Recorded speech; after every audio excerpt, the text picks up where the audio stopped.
بسم اللہ الرحمن الرحیم الحمد للہ رب العالمین الصلاۃ والسلام علی رسول اللہ وعلی آلہ وصحبہ اجمعین اما بعد۔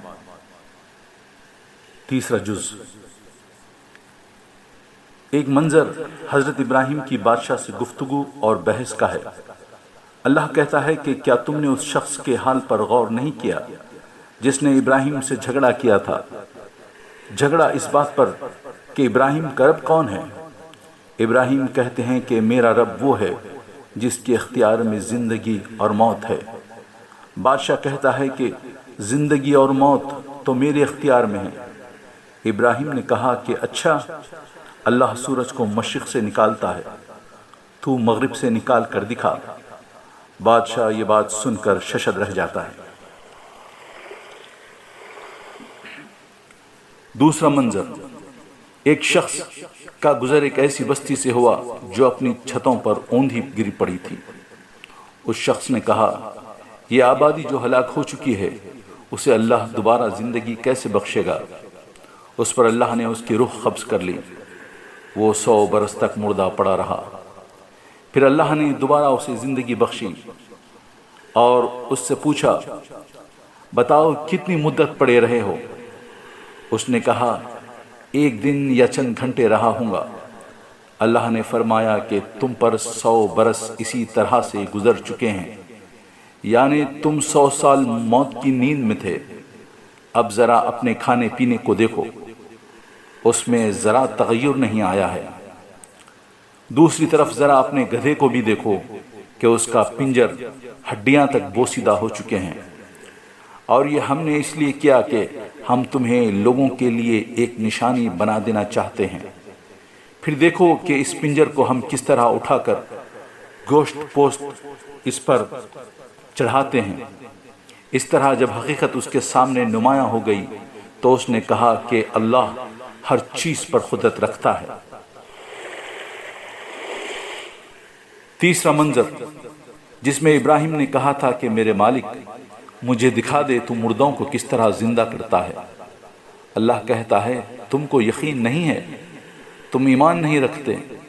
ابراہیم نے کہا کہ نہیں، یقین تو ہے مگر دل کا اطمینان چاہتا ہوں۔ اللہ کہتا ہے کہ 4 پرندے لو، ان کو اپنے سے مانوس کر لو، پھر ان کا ایک ایک جز ایک ایک پہاڑ پر رکھ دو، پھر بلاؤ، سب تمہارے پاس اڑتے ہوئے چلے آئیں گے۔ جان لو اللہ زبردست بھی ہے اور حکمت والا بھی ہے۔ اللہ کی راہ میں خرچ کرنے والوں کی نیکی کو اللہ کس طرح بڑھاتا ہے، اس کی مثال ایک منظر سے سمجھائی گئی ہے کہ تصور کرو کہ ایک دانہ بویا گیا ہے اور اس سے 7 بالیں نکلیں اور ہر بال میں 100 دانے ہیں۔ اللہ جسے چاہتا ہے اس سے بھی زیادہ بڑھا چڑھا کر دینے والا ہے۔ وہ فراخ دست بھی ہے اور علیم بھی۔ جو ایمان سے محروم ہوتا ہے اور لوگوں کو دکھانے کے لیے خرچ کرتا ہے، اس کی نیکی کس طرح ضائع ہو جاتی ہے، یہ بتانے کے لیے ایک منظر دکھایا جاتا ہے کہ ایک چٹان پر مٹی ہے، زور کی بارش ہوتی ہے، ساری مٹی بہہ جاتی ہے اور بس چٹان نظر آتی ہے۔ بخلاف اس کے جو اللہ کی خوشنودی اور اپنے دل جمانے کے لیے خرچ کرتے ہیں، ان کی نیکی میں کتنی پائیداری ہوتی ہے اور برکت ہوتی ہے، اس کو بھی ایک منظر کی شکل میں دکھایا گیا ہے۔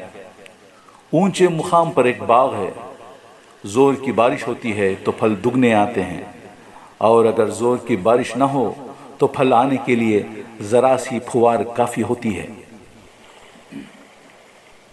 جو آخرت کی تیاری نہیں کرتے اور دنیا کی ناپائیداری کو نہیں سمجھتے، ان کی نصیحت کے لیے ایک منظر دکھایا گیا ہے کہ ایک کھجور اور انگور کا باغ ہے جس کے نیچے سے نہریں بہہ رہی ہیں، اس میں ہر طرح کے پھل ہیں۔ باغ کا مالک بوڑھا ہو چکا ہے، اس کے بچے ناتواں اور کمزور ہیں۔ یکایک ایک بگولا جس میں آگ ہوتی ہے باغ کو لگ جاتا ہے اور دیکھتے دیکھتے باغ جل جاتا ہے۔ اس طرح اللہ اپنی باتیں تمہارے سامنے بیان کرتا ہے، شاید کہ تم غور و فکر کرو۔ غیرت و خودداری سے مالا مال ضرورت مندوں کا منظر سامنے ہے کہ ہر طرف سے گھرے ہوئے ہیں، زمین میں سفر نہیں کر سکتے۔ کمال غیرت کا حال یہ ہے کہ نہیں جاننے والا ان کو مالدار سمجھتا ہے، لوگوں کے سامنے ہاتھ نہیں پھیلاتے، بھوک ان کے چہرے سے تو چھلک سکتی ہے لیکن ان کے رویے سے معلوم نہیں کی جا سکتی۔ اہل ایمان ان کو تلاش کر کے ان کی مدد کرتے ہیں۔ اللہ کہتا ہے کہ اپنے مال میں سے بہتر مال اللہ کی راہ میں خرچ کرو، کہیں ایسا نہ ہو کہ اس کی راہ میں بری سی بری چیز چھانٹ کر اس کی راہ میں دو۔ تم نے جو کچھ بھی خرچ کیا ہو اور جو نظر بھی مانی ہو، اللہ کو اس کا علم ہے، اور ظالموں کا کوئی مددگار نہیں۔ اگر اپنے صدقات علانیہ دو تو یہ بھی اچھا ہے، لیکن اگر چھپا کر ضرورت مندوں کو دو تو یہ تمہارے حق میں زیادہ بہتر ہے۔ جو لوگ اپنے مال شب روز کھلے اور چھپے خرچ کرتے ہیں، ان کا اجر ان کے رب کے پاس ہے، اور ان کے لیے کسی رنج اور خوف کا مقام نہیں ہے۔ مگر جو لوگ سود کھاتے ہیں، ان کا حال اس شخص کا سا ہوتا ہے جسے شیطان نے چھو کر باولا کر دیا ہو۔ اے لوگو جو ایمان لائے ہو، خدا سے ڈرو، اور جو کچھ تمہارا سود لوگوں پر باقی رہ گیا ہے اسے چھوڑ دو، اگر واقعی تم ایمان لائے ہو۔ پھر لین دین کے معاملے کے تعلق اللہ کہتا ہے کہ اے ایمان والو، جب کسی مقرر مدت کے لیے آپس میں قرض کا لین دین کرو تو اسے لکھ لیا کرو۔ ایک میں اللہ اور اللہ کے ہر بتائے ہوئے قول پر ایمان لانے والے رسول اور اس کے مومن ساتھی اللہ کے سامنے سماع و طاعت کا عہد کر رہے ہیں، اور اللہ سے مغفرت کی دعا بھی مانگ رہے ہیں۔ کیا بہترین دعا کر رہے ہیں؟ دعا یوں ہے: اے ہمارے رب، ہم سے بھول چوک میں جو قصور ہو جائیں ان پر گرفت نہ کر۔ مالک، ہم پر وہ بوجھ نہ ڈال جو تو نے ہم سے پہلے لوگوں پر ڈالے تھے۔ پروردگار، جس بار کو اٹھانے کی طاقت ہم میں نہیں ہے وہ ہم پر نہ رکھ، ہمارے ساتھ نرمی کر، ہم سے درگزر فرما، ہم پر رحم کر۔ تو ہمارا مولا ہے، کافروں کے مقابلے میں ہماری مدد کر۔ دعا کی قبولیت پہلے ہی آ جاتی ہے۔ قبولیت کے الفاظ کتنے حوصلہ بخش ہیں۔ اللہ کسی جان پر بوجھ نہیں ڈالتا مگر اس کی طاقت پر۔ جو اچھائی کمائے فائدہ اس کو، جو برائی کمائے اس کا نقصان اس کو۔ عمران۔ حضرت مریم کا تذکرہ نگاہوں کے سامنے ہے۔ عمران کی بیوی اللہ کے حضور عرض کرتی ہے: میرے رب، میں نظر مانگتی ہوں جو میرے پیٹ میں ہے وہ خالص تیرے لیے رہے، تو اسے قبول کر لے، بس بے شک تو ہی سننے اور جاننے والا ہے۔ پھر ولادت ہوتی ہے، ایک لڑکی کی ولادت۔ وہ کہتی ہے: میرے رب، میں نے لڑکی جنی ہے۔ غیب سے ندا آتی ہے: اللہ خوب جانتا ہے اس نے کیا جنا ہے، اور وہ لڑکا اس نے مانگا تھا اس لڑکی جیسا نہیں ہے۔ وہ کہتی ہے: میں نے اس کا نام مریم رکھا ہے، میں اس کو شیطان رجیم سے تیری پناہ میں دیتی ہوں۔ رب کی طرف سے بخوبی قبولیت کا پروانہ صادر ہوتا ہے۔ اس بچی کو زکریا کی کفالت میں دے دیا جاتا ہے۔ جب جب زکریا نماز پڑھنے کے لیے اس کی جگہ جاتے تو اس کے پاس خاص رزق پاتے۔ پوچھتے: اے مریم، یہ تمہارے پاس کہاں سے آیا؟ وہ کہتی کہ یہ اللہ کے پاس سے آیا، بے شک اللہ جسے چاہتا ہے بے حساب روزی دیتا ہے۔ زکریا اپنے رب سے دعا کرتے ہیں کہ مجھے اپنے پاس سے ایک پاکیزہ اولاد دے، بے شک تو دعا سننے والا ہے۔ زکریا نماز کی جگہ کھڑے ہو کر نماز پڑھ رہے تھے کہ فرشتے پکار رہے ہیں کہ اللہ آپ کو خوشخبری دیتا ہے یحییٰ کی، جو اللہ کی طرف سے ایک کلمے کی تصدیق کرے گا۔ وہ نیکوکار، سردار، پاک باز نبی ہوگا۔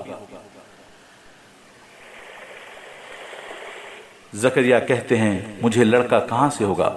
میں بوڑھا ہو چکا اور میری بیوی بانجھ ہے۔ کہا گیا کہ جو اللہ چاہتا ہے وہ کرتا ہے۔ کہتے ہیں کہ میرے رب میرے لیے نشانی طے کر۔ کہا کہ تمہاری نشانی یہ ہے کہ تم 3 دن لوگوں سے بات مت کرنا، صرف اشاروں کا استعمال کر سکتے ہو، اور اپنے رب کا خوب ذکر کرو اور صبح و شام اس کے نام کی تسبیح کرو۔ ایک منظر میں فرشتے مریم سے کہتے ہیں کہ اے مریم، اللہ نے آپ کو چن لیا، آپ کو پاکیزگی عطا کی اور سارے جہاں کی عورتوں میں آپ کو منتخب کیا۔ اے مریم، اپنے رب کے حضور کھڑی ہو، سجدہ اور رکوع کرو۔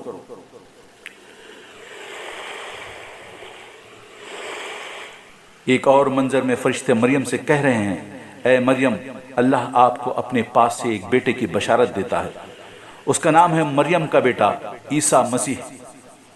وہ دنیا اور آخرت میں وجاہت والا ہوگا، اسے قربت حاصل ہوگی، وہ لوگوں سے گود میں بھی بات کرے گا اور بڑھاپے میں بھی وہ نیکوکار ہوگا۔ مریم کہتی ہے کہ مجھے بچہ کیسے ہوگا؟ مجھے تو کسی شخص نے ہاتھ نہ لگایا۔ کہا کہ اللہ جو چاہتا ہے تخلیق کرتا ہے۔ فرشتے اور اوصاف بیان کرتے ہیں کہ اللہ اسے کتاب و حکمت، تورات و انجیل کی تعلیم دے گا۔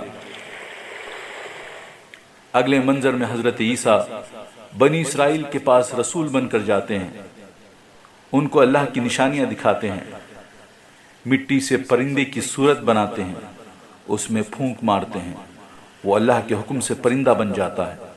اندھے کوڑی کو اچھا کرتے ہیں، مردہ کو زندہ کرتے ہیں۔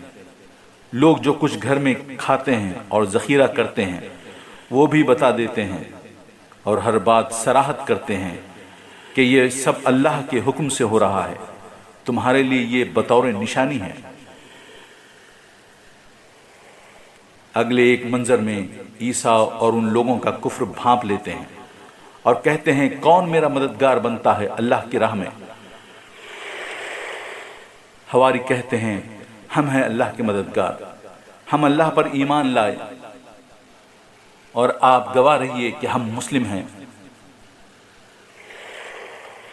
پھر دکھایا جاتا ہے کہ بنی اسرائیل عیسیٰ کے خلاف چالیں چل رہے ہیں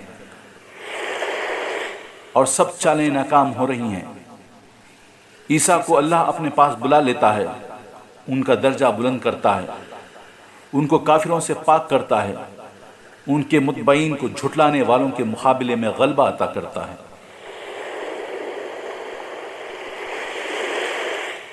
اہل کتاب کا حال دکھایا جاتا ہے کہ اہل ایمان کو گمراہ کرنے پر تلے ہیں، آپس میں سازش کرتے ہیں کہ صبح کو ایمان لے آؤ اور شام میں کفرن انکار کر دو، اس طرح اہل ایمان برگشتہ ہو جائیں گے۔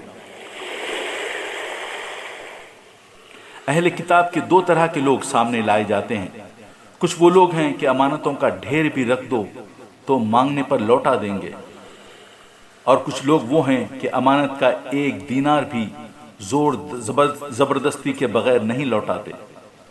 دوسرے گروہ کی بددیانتی کی وجہ ان کا یہ سمجھنا ہے کہ دوسروں کے ساتھ خیانت کرنا ان کے لیے جائز ہے، یہ جانتے بوجھتے اللہ پر جھوٹ باندھتے ہیں۔ یاد کرو اللہ نے پیغمبروں سے عہد لیا تھا کہ آج ہم نے تمہیں کتاب اور حکمت و دانش سے نوازا ہے، کل اگر کوئی دوسرا رسول تمہارے پاس اسی تعلیم کی تصدیق کرتا ہوا آئے جو پہلے سے تمہارے پاس موجود ہے تو تم کو اس پر ایمان لانا ہوگا اور اس کی مدد کرنی ہوگی۔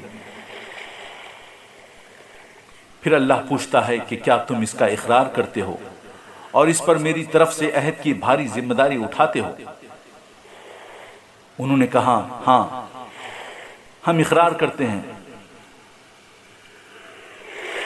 اللہ نے فرمایا اچھا تو گوار ہو اور میں بھی تمہارے ساتھ گواہ ہوں، اس کے بعد جو اپنے عہد سے پھر جائے وہی فاسق ہے۔ پھر اللہ تعالیٰ کہتا ہے کہ اے نبی صلی اللہ علیہ وسلم کہو کہ ہم اللہ کو مانتے ہیں، اس تعلیم کو مانتے ہیں جو ہم پر نازل کی گئی ہے، ان تعلیمات کو بھی مانتے ہیں جو ابراہیم، اسماعیل، اسحاق، یعقوب، عیسیٰ، موسیٰ اور دوسرے پیغمبروں کو ان کے رب کی طرف سے دی گئی۔